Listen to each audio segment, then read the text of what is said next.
rush. I don't want to mess up. First off, I'd like to thank you for letting me speak today. My name is Shree, and I have been a transit driver for 3.5 years. My mother and grandmother have worked here for 10 years. To say the least, I have been immersed in the transit community for quite some time. I have seen transit progression of how it was and how it is present day. Today, I have come before you to speak about safety. Safety, as always, and rightly so, should be one of transit's main concerns. Being a transit driver, I am held to a higher standard. As a professional driver, I have seen flaws in the main areas: our equipment, schedules, and until recently, our health benefits. The equipment we use today to transport people from point A to point B is not always in top condition.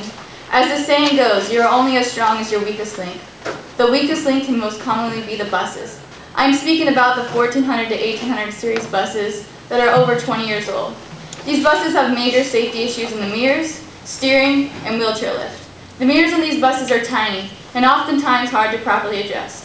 The mirrors are the driver's eyes. Smaller mirrors mean less visibility and more blind spots, creating a higher risk for accidents and unfortunately fatalities.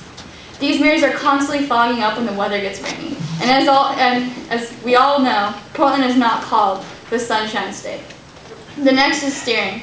I think every driver in here would agree with me that you can immediately feel the difference of the play in the steering wheel of an old bus compared to the new. The steering wheel can be moved a quarter turn to either the right or the left, and the bus will still drive straight down the road. Obviously, this can make a simple turn, not to mention a hard turn, even more difficult.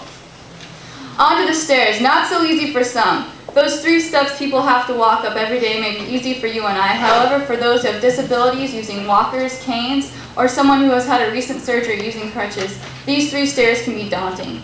Use the wheelchair lift. However, this may not be the first choice for some. Why? Most individuals do not see themselves as disabled. Pride sets in. An old man may force himself to climb up 3 steps only to prove to himself and others that he does not need additional service. For those of us who do request the wheelchair lift, they feel the resentment of the passengers and the driver because the older buses, it takes up extra time on an already tight schedule. Outdated buses have frequent problems with the lifts getting stuck.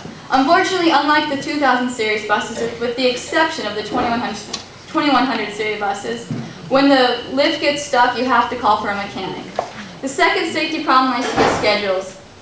Oh, the schedules, how they have almost become Trammit's 4-letter word. Schedules change every 3 months in hopes to make the system more effective for passengers and drivers. With the recent cutbacks on schedules for buses that even run frequently, going from every 15 to 20 minutes, that 5 minutes is a huge difference. With the economy down, it only forces more ridership. Cutbacks on schedules don't allow drivers to be as customer service friendly as we would like to be. This in turn makes passengers less sympathetic to drivers being late, and drivers less sympathetic to help passengers with additional information. Questions like, where do I catch? How long before the number 8 comes? Or how do I get to? This is especially frustrating with people who have disabilities and require extra help. I just want to mention that Sandra yielded her time to you. So. Oh, thank you. I really do appreciate that. Thank you so much. We need to hear it. The main problem I see with schedules is that it can force drivers to drive unsafely. When you are operating a bus on a tight schedule, or most commonly a schedule that is almost impossible to keep on time, safety sometimes unfortunately falls short.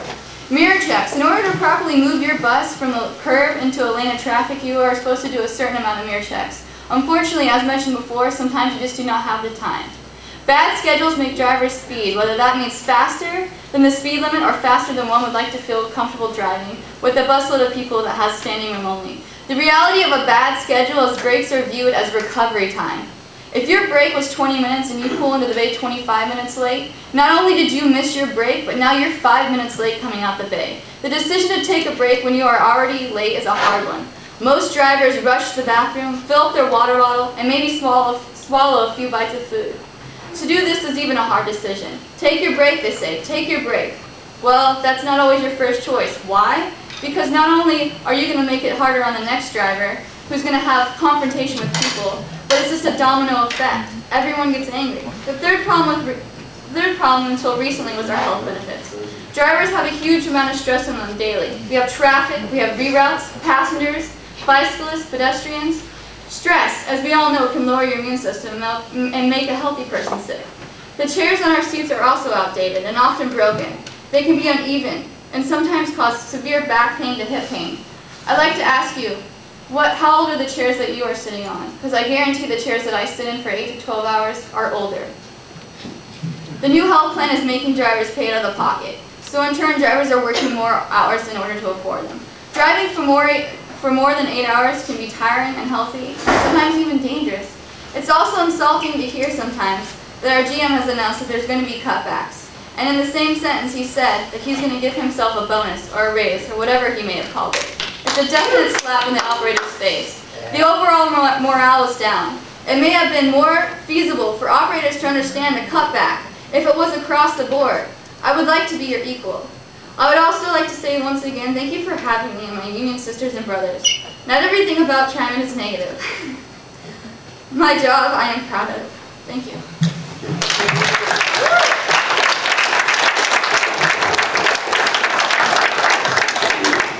Thanks to all those that.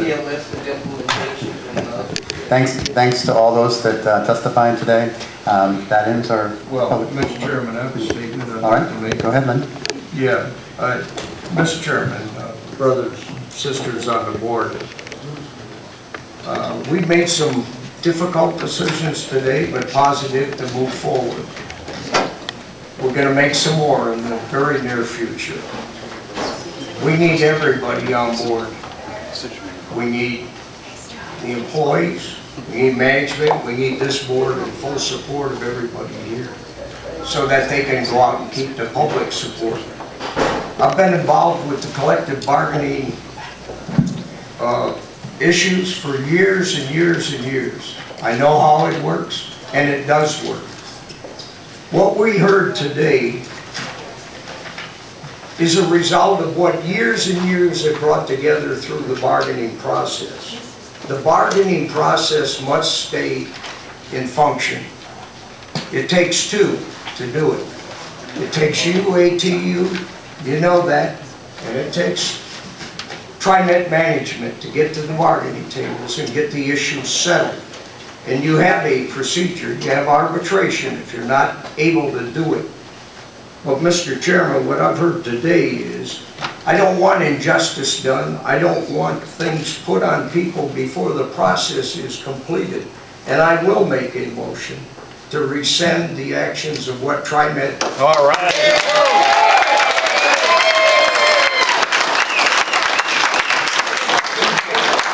And the reason I'm making this motion, Mr. Chairman, is to get the process back in action. Otherwise, they're at a stalemate. So I will make that motion, and I encourage my fellow board members to support that motion so that we get this done with and we move on in a very positive nature to get what we need to get done. Right. Thank you.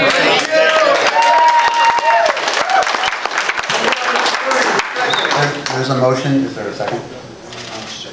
Second it. Have some courage. With no Puppets, you can do it. Have some courage. with no second, the motion dies. Come on, Steve. We do have. Come on, man. Another. Really, we got to settle this issue on the parking lot in the areas. What I would implore all of you to do at this point in time is recess for a couple of minutes. Take the time to at least encourage the conversation between your board to actually mean something. Because when you immediately don't even do it, you just disrespect everybody. You disrespect the process and you recognize where we're at. At least break for a moment and confer with the group. I overlooked one person that wanted to testify, and I'd like to, in deference to that person, give him a chance to testify. Then we may break or we may not, but I would like to call up Lou Church. Lou?